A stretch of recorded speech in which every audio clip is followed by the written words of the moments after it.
Hi guys, welcome to my YouTube channel. क्या आपका makeup break हो जाता है? 1 घंटे के बाद बहुत स्टिकी सा, बहुत डल सा दिखने लगता है। It's okay guys. एक्चुअली कुछ स्टेप्स ऐसी होती है कि जो फाउंडेशन लगाने से पहले और फाउंडेशन लगाने के बाद करनी होती है, जो बहुत ज़्यादा इम्पोर्टेंट होती है, वो आप लोग मिस कर देते हो और इसीलिए जो आपका मेकअप होता है वो डल सा दिखने लगता है। तो आज हम वही सीखेंगे कि फाउंडेशन से पहले और फाउंडेशन के बाद कौन सी स्टेप हमें फॉलो करनी है, जो बहुत ज़्यादा इम्पोर्टेंट है। ठीक है, तो आज क्या होता है ना, कुछ लोग सिर्फ फाउंडेशन लगा लेते हैं और दैट्स इट, उसको ही अपना मेकअप मान बैठते हैं। लेकिन ऐसा नहीं होता। सिर्फ फाउंडेशन लगाना सिर्फ मेकअप नहीं होता। चलो एनीवेज, हम शुरू करते हैं हमारी वीडियोस। तो without wasting time let's get started. So देखिए कि ये मेरा फेस है, समझिए ऐसा कि ये मेरा फेस है। हम फेस वॉश करने के बाद मेकअप स्टार्ट करते हैं, राइट? तो फेस वॉश करने के बाद डायरेक्टली कौन फाउंडेशन लगा लेते और चले जाते बाहर। नो गाइस, ऐसा नहीं करना। पहले क्या करना है, अगर आपको ओपन पोर्स का प्रॉब्लम है बहुत ज़्यादा, तो आपको टोनर यूज़ करना ही करना है। फेस वॉश के बाद आपको टोनर लगाना है। क्या होता है ना, ओपन पोर्स की वजह से जो हमारा जो नेचुरल ऑयल होता है वो प्रोड्यूस होता है, और मेकअप करने के बाद हमारा जो फेस होता है वो डल सा, ब्लैक सा, थोड़ा ग्रेइश सा ऐसे दिखने लगता है। तो ऐसा अगर आपके पास टोनर नहीं है, आप उसको परचेस करना नहीं चाहते, तो एक मेरे पास ट्रिक है। वो ट्रिक क्या है, चलो देखते हैं। आपको एक आइस का टुकड़ा लेना है। यस, एक आइस क्यूब लेना है आपको। सॉरी, एक आइस क्यूब लेना है, और एक कोई भी कॉटन के या फिर रुमाल में, कोई भी पतला सा रुमाल में एक आइस लेना है। ये आपको बहुत मतलब नॉर्मल लग रहा होगा, लेकिन ये नॉर्मल नहीं है। मेकअप के लिए बहुत ज़्यादा इम्पोर्टेंट ट्रिक भी है, हैक भी है।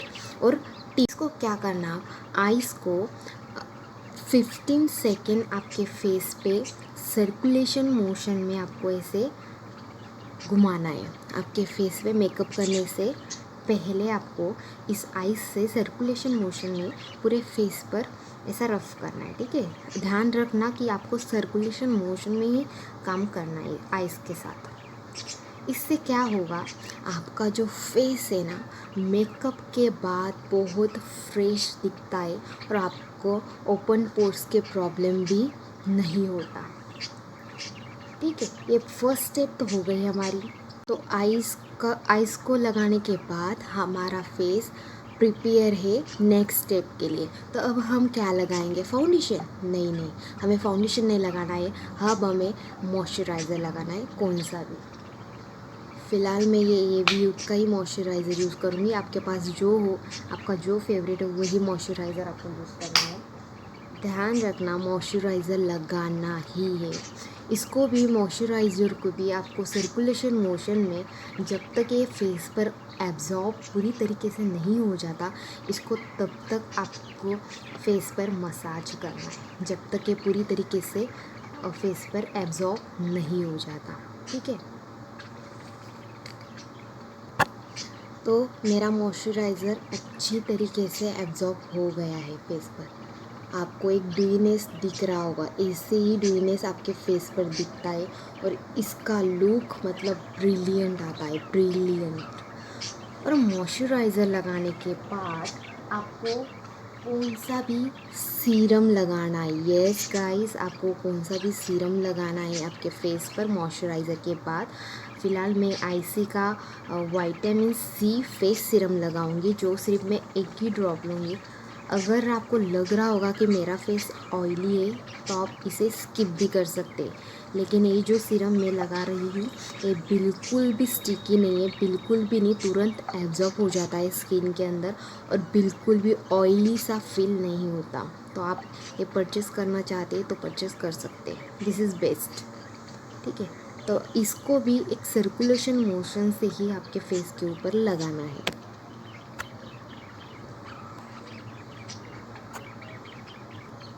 तो ये हमारा सीरम लगाकर हो गया है। आप देख सकते बिल्कुल भी ऑयली नहीं लग रहा है, सिर्फ एक ग्लो दे रहा है। अब सीरम लगाने के बाद हमें आना है सनस्क्रीन पर। यस, सनस्क्रीन लगाना उतना ही इम्पोर्टेंट है जितने कि ये पहले स्टेप। अभी मैं सनस्क्रीन मैनर का यूज़ कर रही हूँ SPF 30, लेकिन अगर आप घर में हो तो ही आप SPF 30 का यूज़ कर सकते हैं। अगर आपको कोई बाहर जाना है, आउटडोर आपका कोई काम है, तो आप SPF 50 या फिर 50+ लेना। फ़िलहाल मैं यही यूज़ कर रही हूँ। This is very good brand.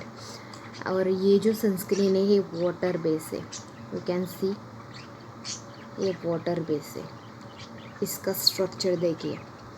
अभी मैं सनस्क्रीन को भी उसी तरीके से सर्कुलेशन मोशन में अपने फेस पर मसाज करना है, लगाना है, जब तक कि ये भी स्किन के अंदर अच्छी तरीके से एब्जॉर्ब नहीं हो। ये सनस्क्रीन लगाकर हमारी स्किन बिल्कुल रेडी है। अब सनस्क्रीन के बाद जो लास्ट स्टेप आती है स्किन प्रिपेयर की, वो है प्राइमर, वो फेस प्राइमर जो मेकअप के पहले लगाया जाता है। मैं फ़िलहाल हुडा ब्यूटी का है मेरे पास, तो मैं ये वाला यूज़ करूँगी, जो Huda beauty foundation illuminating primer, जो फाउंडेशन से पहले लगाना ही लगाना है। इससे बहुत ज़्यादा, ये लगाने के बाद अगर आप फाउंडेशन लगाते हैं तो आपका मेकअप, मतलब my God, it's looks very fabulous. तो मैं ये लूँगी, ये वाटरप्रूफ है।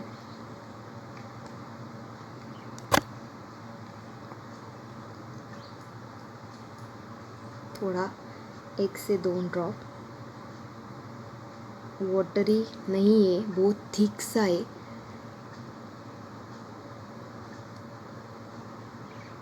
इसको भी मैं उसी तरीके से, जब तक ये स्किन पे एब्जॉर्ब नहीं हो जाता अच्छे तरीके से, तब तक लगाना है।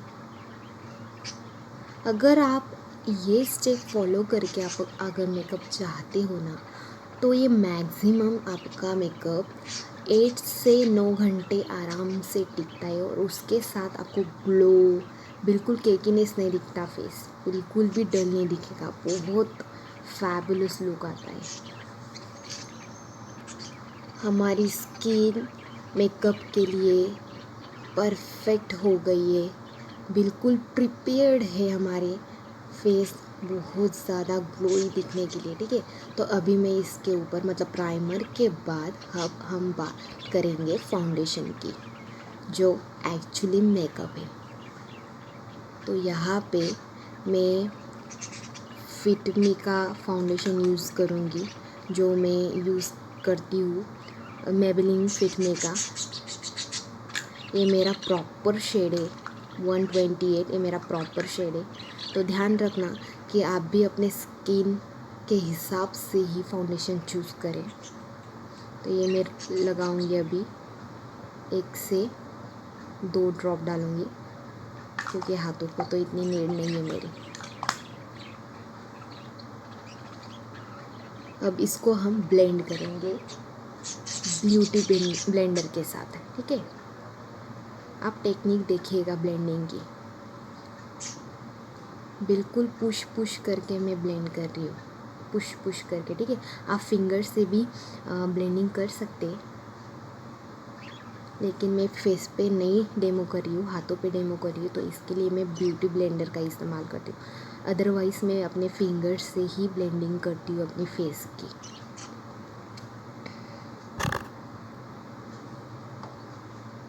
ये मेरी हो गई ब्लेंडिंग अच्छी तरीके से फाउंडेशन। ये मैंने सिर्फ फर्स्ट लेयर लगाया है, तो ये कवरेज आया है। अगर आपको शादी में जाना हो, कोई भी सेरेमनी हो, तो आप दूसरा लेयर भी लगा सकते, लेकिन जितना नेचुरल रहेगा उतना ही बेटर है कि नहीं, ठीक है। ये हो गया हमारा बेस, मतलब फाउंडेशन लगा के हो गया है। अभी बात करेंगे इसको फिक्स करने के लिए। तो फिक्स करने के लिए आप कोई भी लूज़ पाउडर भी यूज़ कर सकते हैं, नहीं तो कोई भी कॉम्पैक्ट पाउडर भी यूज़ कर सकते हैं। फ़िलहाल मैं मैक का studio fix compact powder use करूँगी, जो मैं यूज़ करती हूँ इसको मेकअप को सेट करने के लिए। ये बहुत इम्पॉर्टेंट स्टेप है। वैसे मेकअप में सब स्टेप्स इम्पॉर्टेंट ही होते हैं, लेकिन ये बहुत ज़्यादा इम्पॉर्टेंट है, क्योंकि हम जो फाउंडेशन लगाते हैं इसको इधर से उधर और उधर से इधर एक कॉम्पैक्ट लगाने के बाद ये बिल्कुल लॉन्ग लास्टिंग स्टे करता है। मैं इसी ब्यूटी ब्लेंडर से पिक करूँगी और डैब डैब करके इसको लगाऊंगी पूरी तरीके से।